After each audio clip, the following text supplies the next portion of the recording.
Mu myaka myinshi ishize Repubulika Iharanira Demokarasi ya Korea ya Ruguru nicyo gihugu kibitse amabanga menshi ku buryo ari bake babasha kumenya ibihabera. Ibi biterwa n'uko guverinoma y'iki gihugu idakunda kwemerera abantu bavuye hanze kwinjira muri iki gihugu ngo babashe kuba bamenya ibihabera. Korea ya Ruguru ihana imbibi na Korea y'Epfo, ariko ibi bihugu bimaze igihe kirekire bidacana uwaka. Mu 2018 umuyobozi wa Korea ya Ruguru ariwe Kim Jong-un yahuye na mugenzi we wa Korea y'Epfo Moon Jae-in ku mupaka uhuza ibi bihugu byombi. Uyu muhuro w'aba bayobozi wari ikintu gikomeye cyane mu mateka y'ibihugu byombi ndetse n'ay'isi muri rusange. Mbere y'uyu muhuro hari hashize imyaka 65 umuyobozi wa Korea ya Ruguru adakoze ikirenge mu y'Epfo. Hari hanaciyeho kandi imyaka isaga 10 abakuru b'ibi bihugu byombi badahura. Muri iyi video tugiye kugaruka kuri byinshi utamenye ku bibera muri Korea ya Ruguru ndetse n'ubuzima muri rusange abaturage b'iki gihugu babayemo. Ariko mbere yuko dukomeza ntibibagirwe gukora like na subscribe kugira ngo ujye ubona n'izindi video nziza nk'izi byoroshye. Ucyumva ko hariho Korea y'Epfo n'iya Ruguru ushobora kuba warahise wibaza uti ese byagenze gute kugira ngo zibe ebyiri? Ese zahoze ari igihugu kimwe? Nibyo koko Korea yahoze ari igihugu kimwe, ariko nyuma y'intambara ya kabiri y'isi ziza kuba ebyiri. Mbere iyi Korea yayoborwaga n'Abayapani, aho batsindiwe mu ntambara ya kabiri y'isi. Igice cyayo cya Ruguru kigaruriwe n'Abasoviyete naho icy'Epfo kigarurirwa n'Abanyamerika. Abasoviyete bakoreshaga sisiteme y'imiyoborere ya gikomuniste naho Abanyamerika bakayirwanya bakoresheje kapitalisme. Ibi bivuze ko aha byari bigoranye cyane ko ibi bihugu byakumvikana ngo byongere bibe Korea imwe. Ibi byaje gutuma ku itariki ya 9 z'ukwa 9 1948 bitangazwa ku mugaragaro ko Korea ya Ruguru n'Epfo ari ibihugu bibiri bitandukanye. Ihangana mu bya politiki hagati y'ibi bihugu byombi byaje gutuma haduka intambara yo mu 1950 ubwo Korea ya Ruguru yagabaga ibitero ku y'Epfo. Iyi ntambara ikaba yaramaze igihe cy'imyaka 3 ariko bigafatwa nk'aho itigeze irangira kubera ko nta masezerano yigeze abaho ashyira akadomo kuri iyi ntambara. Kuva mu 1948 Korea ya Ruguru imaze kuyoborwa n'abagabo batatu gusa kandi bava mu muryango umwe. Kim Il-sung niwe wa mbere wayoboye iki gihugu kugeza yitabye Imana mu 1994. Yahise asigira ubutegetsi umuhungu we Kim Jong-il nawe wayoboye iki gihugu mu gihe cy'imyaka 17. Mu 2011 Korea ya Ruguru yatangaje ko Kim Jong-un, umwana wa Kim Jong-il ndetse n'umwuzukuru wa Kim Il-sung ariwe uzakomeza kuyobora iki gihugu. Ese ubuzima muri Korea ya Ruguru bumeze gute? Korea ya Ruguru ni igihugu gituwe n'abaturage basaga miliyoni 25. Bakaba bayobozwa amahame akarishye ya gikomuniste ku buryo bagenzura ubuzima bwa buri munsi bwa buri muturage. Umuntu wese ushaka kugenda arabanza akabisabira uruhushya, ndetse biranagoye cyane ko umuntu uvuye hanze yakwinjira muri iki gihugu. Amateleviziyo yose mu gihugu yerekana amashene ya leta gusa, ndetse umuntu ufashwa areba ibitangazamakuru byo hanze arabihanirwa bikomeye. Kuba bagenzurwa bene aka kageni bivuze ko benshi mu baturage b'iki gihugu bazi bike hafi ya ntabyo kubibera hanze y'igihugu cyabo, cyangwa uko iki gihugu cyabo cyaba gifatwa mu ruhando mpuzamahanga. Benshi mu baturage b'iki gihugu babayeho mu bukene bukabije cyane ku buryo benshi bibagora kuba banabasha gutunga igare, frigo cyangwa ibindi bikoresho nkenerwa mu nzu. Benshi muri aba baturage bakaba babeshejweho n'inkunga y'imiryango y'abagiraneza, cyane cyane ishamikiye kuri Loni. Muri Korea ya Ruguru umuntu wese ushatse kwigaragambya cyangwa gushaka gusaba ko habaho impinduka mu miyoborere kimwe n'ugerageje gutoroka iki gihugu bose bahanishwa ibihano bikomeye cyane, harimo no kwicwa. Raporo ya Amnesty International igaragaza ko byibuze ibihumbi 100 by'abaturage aribo bamaze gufungwa, abandi bagahanishwa imirimo y'uburetwa bitewe no kugerageza guhinyuza leta. Ni kenshi uzasanga abaturage ba Korea ya Ruguru bahimbaza umuyobozi wabo cyane cyane mu gihe habaye ibirori.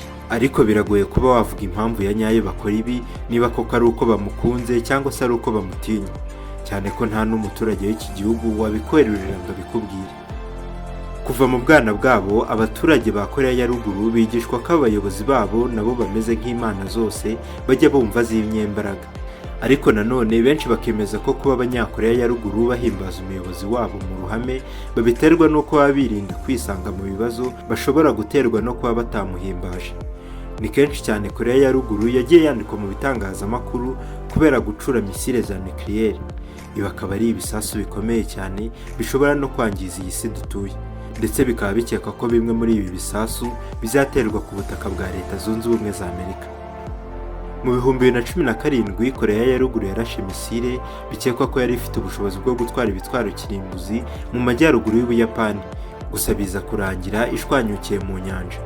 Nyuma y'ibyumweru bibiri kandi bongeye kugerageza indi misile ifite ubushobozi buruta ubw'iya mbere, nayo yaciye hejuru y'Ubuyapani nyuma iruhukira mu nyanja. Mu kwezi kwa 11 2017 kandi Koreya ya Ruguru yavuze ko yakoze misile zifite ubushobozi bwo kugera aho ariho hose muri Leta Zunze Ubumwe za Amerika.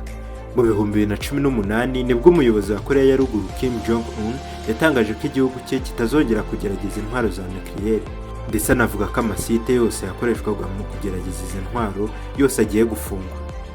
Dore bimwe mu bintu bitangaje bibera muri Koreya ya Ruguru.